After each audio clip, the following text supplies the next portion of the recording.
মাঠ পর্যায়ে মানুষের ব্যাপক সাড়া, মানুষের মধ্যে সবচেয়ে সাড়াটা বেশি হচ্ছে এখন এই কারণে যে আমরা এমন 11টা দল মিলে ঐক্যবদ্ধ হয়েছি যে 11টা দল অভ্যুত্থান পরবর্তী বাংলাদেশে মানুষের উপরে জুলুম করে নাই, যে 11টা দল চাঁদাবাজি করে নাই, মানুষকে মিথ্যা মামলা দেয় নাই, মামলা বাণিজ্য করে নাই, হয়রানি করে নাই, হয়তো উপকার করার চেষ্টা করছে কিন্তু ক্ষতি করে নাই। এই জায়গা থেকে মানুষরা আশান্বিত হচ্ছে এবং মানুষ খালি একটা কথা বলতেছে যে ভাই আমরা এখন খালি একটু হয়তো চুপচাপ আছি, কিন্তু ভোটের দিন আপনারা ওই ব্যালটের বিপ্লব দেখতে পাবেন ইনশাআল্লাহ। আমরা সকল জুলুমের আমাদের যে উত্তর, এই উত্তর আমরা ব্যালটে দিব ইনশাআল্লাহ।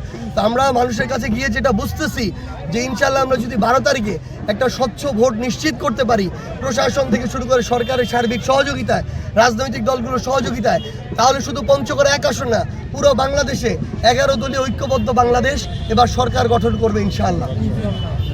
আমাদের পঞ্চগড়ে এক আসনে বিএনপির প্রার্থী যদি এটা বলে থাকে যে প্রশাসন আমাদেরকে সহযোগিতা করতেছে, তাহলে তারা নিজেদের দোষ ঢাকার জন্য একটা মিথ্যা ব্লেম দিয়েছে। এটা হচ্ছে ব্লেম গেম আর কি, এটা করে নিজেদের দোষ ঢাকা যায়।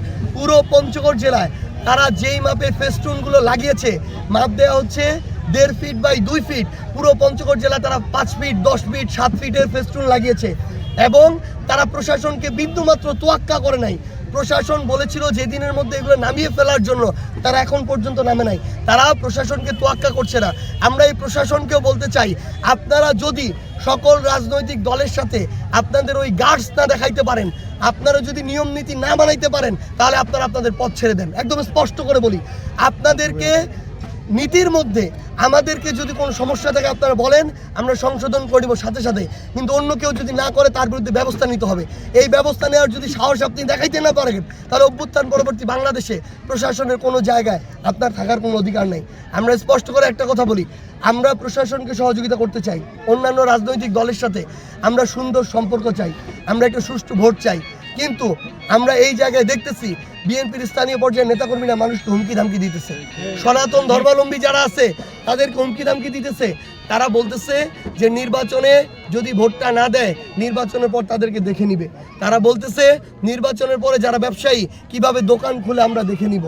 তারা তাদের জায়গা থেকে বলতেছে যে এই জোট তো সরকার গঠন করতে পারবে না, সরকার তো আমরাই গঠন করব, তারপরে দেখবো তোমরা কিভাবে বাসায় থাকো। যারা এই কথাগুলো বলতে পারে, আমরা মনে করি তারা অলরেডি স্বৈরাচারের চরিত্র প্রকাশ করা শুরু করে দিছে। যারা এই কাজ করতেছে আমি তাদেরকে সাবধান করে এইটুকু বলতে চাই, যত দ্রুত যাদের পাখনা গজায় তত দ্রুত তাদের পাখনা ভেঙে যায়।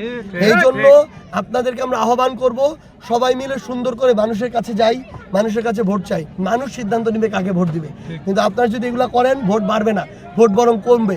মানুষ এখন ওই দিনে নাই যে আপনি ধমকাবেন আর মানুষ আপনার জুলুম সহ্য করে মুখ বুজে থাকবে।